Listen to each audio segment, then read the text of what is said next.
नमस्कार किसान भाइयों, आप सभी का स्वागत है आपके अपने YouTube चैनल पर। आइए जानते हैं सरसों की तेजी मंदी रिपोर्ट। जैसा कि किसान साथियों, दीपावली के एक हफ्ते पहले से ही सरसों में लगातार तेजी बनी हुई है। इसमें लगातार तेजी का माहौल बना हुआ है, लेकिन सवाल ये उठता है कि क्या ये तेजी कब तक टिक पाएगी, और सरसों में तेजी के मुख्य कारणों पर चर्चा करेंगे।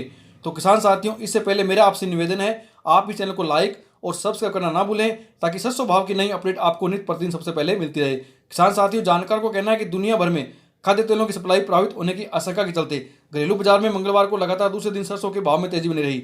जयपुर में कंडीशन सरसों के भाव 25 रुपये तेज होकर 6,950 रुपये प्रति क्विंटल हो गए। भरतपुर में सरसों के भाव 30 रुपये तेज होकर 6,580 रुपये प्रति क्विंटल दर्ज किए गए।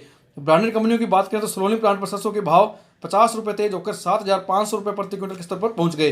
विदेशी बाजारों की बात करें तो विदेशी बाजारों में लगातार तेजी का माहौल बना हुआ है। किसान भाइयों, रूस काला सागर के अनाज निर्यात सौदे से पीछे हट गया है, जिसके कारण खाद्य तेलों की आपूर्ति बाधित होने का डर बना हुआ है। यही बड़ा कारण है कि विदेशी बाजारों में लगातार दूसरे दिन खाद्य तेलों के भाव में तेजी बनी रही है। और साथ ही सर्दियों का मौसम, घरेलू बाजारों में सरसों के तेल की डिमांड का सीजन है। साथ ही आगे वैवाहिक सीजन रहने वाला है, इसलिए घरेलू बाजार में सरसों के तेल की मांग बनी रहने की उम्मीद है। इसके चलते सरसों भाव में मंदी के आसार कम है। तो किसान साथियों, ये थी आज की तेजी मंदी रिपोर्ट। किसान भाइयों, आपसे हमारा निवेदन है, आप अपनी फसल को बेचने या खरीदने से पहले अपनी नजदीकी मंडियों से भाव की जानकारी प्राप्त कर ले में। हमने ये जानकारी सार्वजनिक स्रोतों से प्राप्त की है। हमारा उद्देश्य आपको बाजार की तेजी मंदी रिपोर्ट से अवगत कराना है।